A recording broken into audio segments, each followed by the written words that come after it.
ទ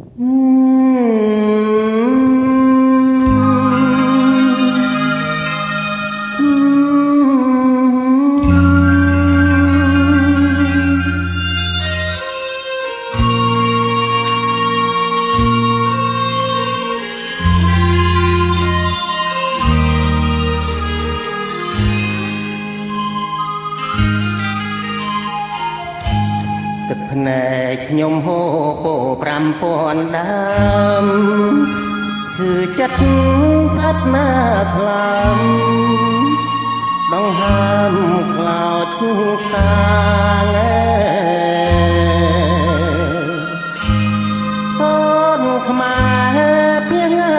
សត្វប្រត់ប្រែចំការ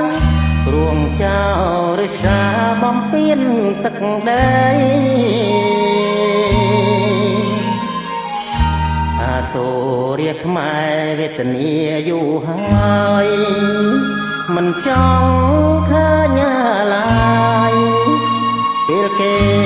មើលរឿងងាយខ្មែរសនតែភាពកុំចង់បំភ្លៃ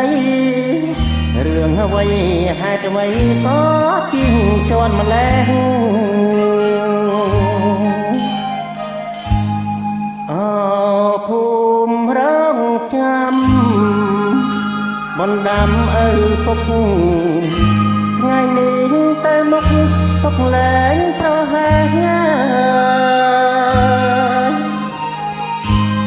ដងស្រាយជូនកូនឲ្យកូនទៅផ្ទះពុកឈឺចិត្តណាស់ឃើញគេធ្វើបាបពូជខ្មែរថ្លៃធ្នូអង្គរថ្លៃថ្លាជាមខ្មែរខែមរាមិនដែលថោកទៀតមើលដងស្រាយតាមច្បាប់ដែលមានចាញ់ស្រាប់ខ្មែរសន្តិភាពការពារទឹកដី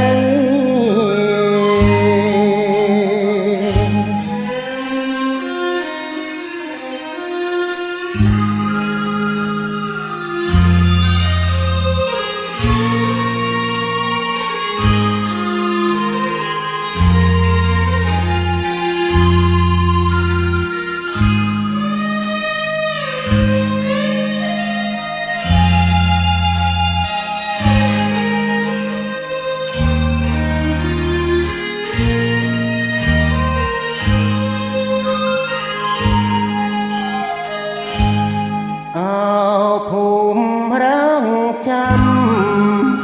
បណ្ដាំឪពុកថ្ងៃនេះទៅមុខពុកលែងប្រហែល